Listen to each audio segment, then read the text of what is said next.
আমাদের প্রস্তুত হতে হবে। আমরা শিক্ষাগতভাবে শিক্ষিত হতে হবে, বিজ্ঞান পরীক্ষায় পাস করতে হবে, আপনার শারীরিক সক্ষমতায় আসতে হবে, ভাইবার সময় ইচ্ছা সেখানে আপনার ফেস করতে হবে। আমাদের সাধু যজ্ঞ আছে, আপনারা জানেন, আমি আমার পুরাটুকুই দিয়ে দেবো আপনাদের জন্য ইনশাআল্লাহ তাআলা। আর পাশাপাশি আমাদের ব্যবসার জন্য, ব্যবসা এক জায়গায় তো হবে না, আমাদের বিদেশে যাওয়ার পরিকল্পনা করতে হবে।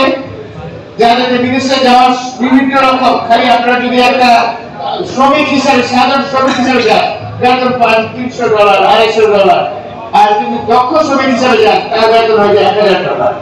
আপনারা জানেন সেই দক্ষ শ্রমিকের জন্য 5 মাস, 6 মাস বা 7 মাস ট্রেনিং দিতে হয়। সেই ট্রেনিংটা এখন থেকে মাত্র শুরু করেন। আমাদের সামনে সুযোগ অবশ্যই আসবে, সেই সুযোগ ইনশাআল্লাহ আপনারা পাবেন, আপনারা পাবেন। আপনাদের জন্য আমি জানতে পারি আমাদের একটা কোটা ধরে নিয়ে আসবো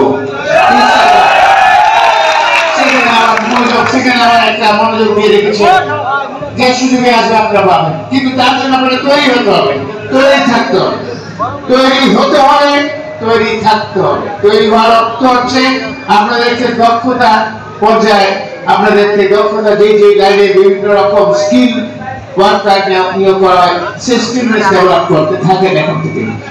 আর পাশাপাশি যারা চাকরির জন্য চেষ্টা করেন তাদেরকে নিজেদেরকে তৈরি করেন।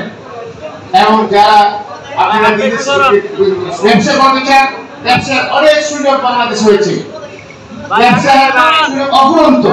যে ব্যবসা করতে চান, সেই ব্যবসার জন্য যার মধ্যে যে ব্যবসার ন্যাক আছে, সেই ব্যবসার জন্য নিজে তৈরি করেন।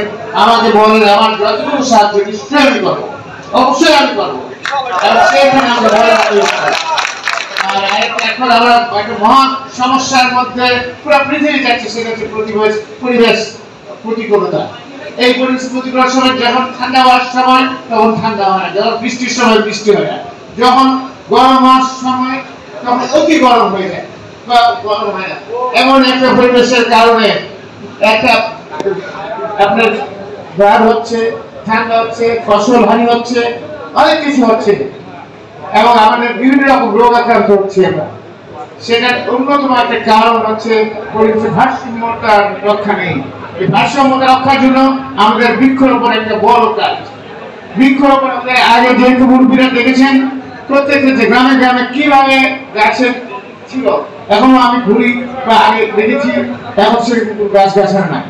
সেই জন্য আজকে আমার এই সফরের মধ্যে আমি প্রতিটি মসজিদ, মাদ্রাসা, স্কুল, কলেজ, কবরস্থানে ইনশাআল্লাহ তাআলা 4টা করে আমি গাছ চারা নিয়ে এসেছি, ভালো চারা, হাইব্রিডের চারা নিয়ে এসেছি, যেটা কিনা একটা কাঁঠাল চারা, একটা আমরুপালি আমের চারা, একটা সুপারি চারা, আর একটা হচ্ছে মালটা চারা।